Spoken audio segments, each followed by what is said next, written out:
The big squeeze, wealth coach Samke Mhlongo joins us now to discuss how South Africans can navigate these troubling financial times. Good morning. Morning, Jane. How can we navigate them?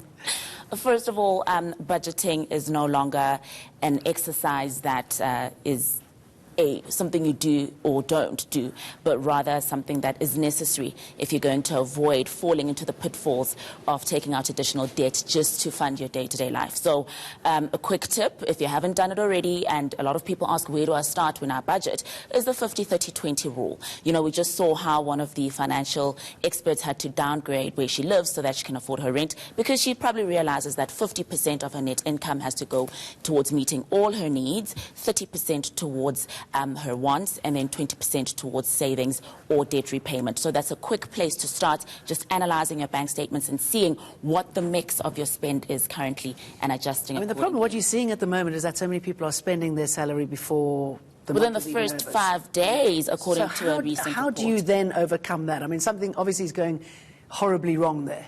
Yeah, so that's where you will see what's eating into your salary. And of course, we now know that it's not just because South Africans are big spenders. I mean, our inflation has come back into line, and that's because we are tightening belts. We've heard that rhetoric for the past 24 months to tighten belts, and we are doing it. And then you've got July, which is National Savings Month, and we can't even meet our bare minimums, let alone save. And then you've got the constant threat and reality of retrenchments. So how do you save when you don't have an income?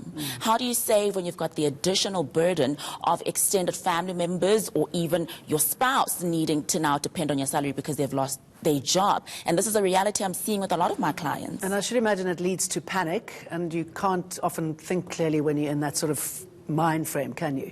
Panic, depression, and that's why you're seeing a tick in the rise in depression rates, in suicide rates, because people are thinking, where do I go? What do I do? I'm not in a position to get a new job. I've been responsible on my end. We've seen just now in that sting that, you know, how are the SOEs contributing to the fact that we have less as the ordinary South African citizen to spend on our day-to-day living? So there's also that anger to say that I'm not in this financial position because of my own irresponsibility, but rather up there somewhere where there is, you know, rampant corruption or even just an inefficient allocation of resources. And I, as the ordinary citizen, have to pay on top of being in a country with one of the highest tax rates in the world. And we have to see a growing middle class, and we're not really seeing that at the moment. The middle class is shrinking. The middle class is the biggest tax base in South Africa. The wealthy are becoming becoming smarter and more technical in how not only do they avoid tax, which is not illegal, evasion is illegal, but they avoid tax.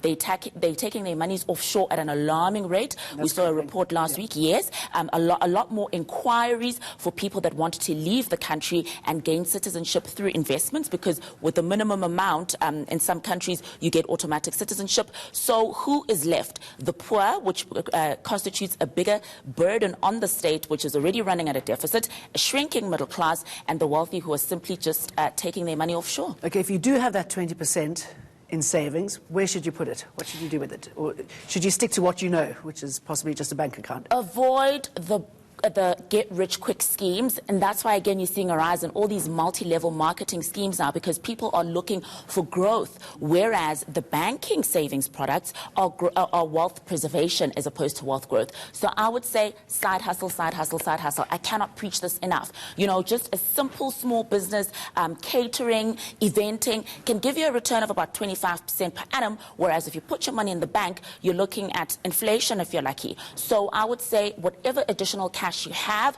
try and start a small business. There is no one in South Africa now that has the luxury of just being on the receiving end of black tax. If there is a sibling or a spouse or a parent at home that is waiting for you to give them money, rather let that money go towards an income generating activity. No one in South Africa now can just sit in their laurels and wait for a handout. We all need to be hands-on. And again, if you take it a step further, if you're lucky enough to say have a house in Cape Town, you're probably one of the lucky ones, because even the property industry is taking a massive hit.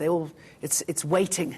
It's waiting. It's a buyer's market because a lot of people have had to downsize, meaning that there's a whole lot more supply in the market. And we know the law of demand and supply when it comes to economics. The higher the supply, the lower the price. So house prices are falling. It is a buyer's market. And I would say look at alternatives like, your Airbnbs. All your assets need to be working for you right now if you do have them. You need to be sweating all your assets. I've even seen individuals who use a room in their current primary residence as an Airbnb or to let facility. So people are looking just getting a little bit of money to come back to, excuse me, cover those crippling electricity bills, the water bills, all of that, just to make it a little bit easier. Absolutely, sweat every asset. If you can afford to take the Gau train to work and your car can become an Uber vehicle, people are doing that. I'm seeing that everything you have needs to create and sustain its own income and justify its existence in your life. Otherwise, sell it.